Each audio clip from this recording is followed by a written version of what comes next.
Selamat siang, perkenalkan nama saya Indah Boa selaku mahasiswa Fakultas Kedokteran UNPRI dengan NIM 20330701111. Saya akan mempresentasikan SKD skenario 1 saya tentang Bell's palsy. Bell's palsy. Struktur anatomi nervus facialis. Ada nervus petrosus superficialis mayor, saraf stapedius, chorda tympani, nervus auricularis posterior. 5 cabang terminal untuk otot-otot mimi. Yang pertama itu ada otot temporal, otot zigomati, otot bukal, otot mandibula, dan otot cervical. Definisi, etiologi, dan epidemiologi Bell's palsy. Definisi Bell's palsy adalah kelumpuhan nervus 7 yang terjadi secara akut dan penyebabnya tidak diketahui tanpa disertai adanya penyakit neurologi lainnya. Gejala awal ringan seperti kesemutan di sekitar bibir atau mata kering. Kemudian etiologi Bell's palsy secara klinis telah didefinisikan sebagai penyakit yang idiopati dan penyebab proses inflamasi. Kasus ini masih belum jelas. Beberapa teori diduga sebagai penyebab dari Bell's palsy, antara lain yaitu teori ischemia vaskular yang disebabkan gangguan sirkulasi darah ke saraf facialis, teori infeksi virus dan imunologi, teori herediter yang disebabkan keturunan. Epidemiologi Bell's palsy merupakan penyakit pada nervus facialis yang paling sering terjadi. Prevalensi Bell's palsy cukup tinggi di Inggris dan Amerika, berturut-turut 22,4 dan 22,8 penderita per 100.000 penduduk per tahun. Di Belanda 1 penderita per 5.000 orang dewasa dan 1 penderita per 20.000 anak per tahun.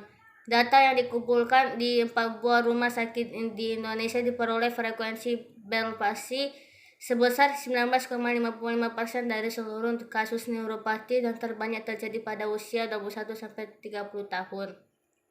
Adapun faktor risiko dan gejala klinis Bell's palsy, di mana faktor risikonya dapat terjadi akibat paparan pada suasana atau suhu dingin, tidur di tempat terbuka atau di lantai, stres, hipertensi, dan diabetes mellitus.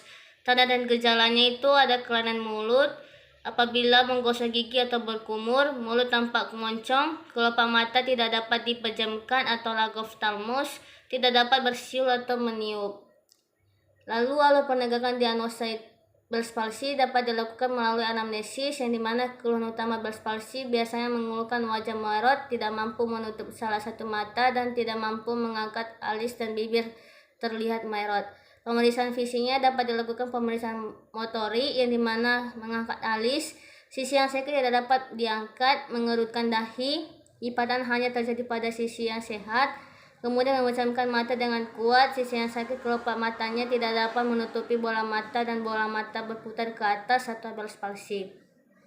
Kemudian pemeriksaan sensori dapat dilakukan pemeriksaan Simertest, yang dimana penilaian berdasarkan rembesan air mata menggunakan kertas lakmus dengan salah satu ujung dilipat dan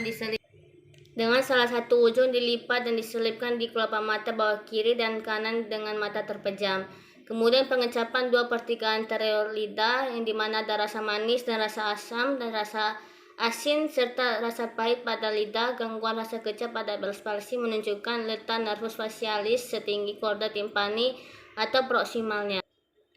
Pemeriksaan penunjang dapat dilakukan pemeriksaan darah lengkap seperti Hb, leukosit, trombosit, glukosa sewaktu, glukosa darah, HbA1. Pada penderita diabetes, 29% lebih berisiko terkena Bell's palsy. Kemudian dapat melakukan MRI yang dapat menunjukkan pembengkakan dan peningkatan yang merata dari saraf facialis ganglion geniculatum.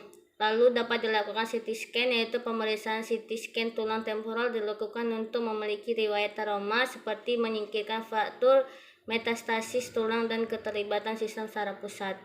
Tata laksana farmako dan non-farmako Bell's palsy, yang pertama itu dapat diberikan kortikosteroid, perawatan mata, antiviral.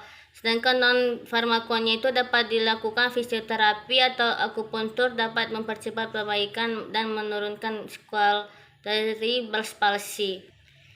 Kortikosteroid dapat diberikan dengan dosis 1 mg atau 60 mg per hari selama 6 hari, diikuti penurunan bertahap total selama 10 hari. Wanita 31 tahun dengan keluhan wajah asimetris sejak 2 hari terakhir didiagnosa Bell's palsy dan diberikan tata laksana farmakologi kortikosteroid, dan farmakologinya dapat diberikan fisioterapi.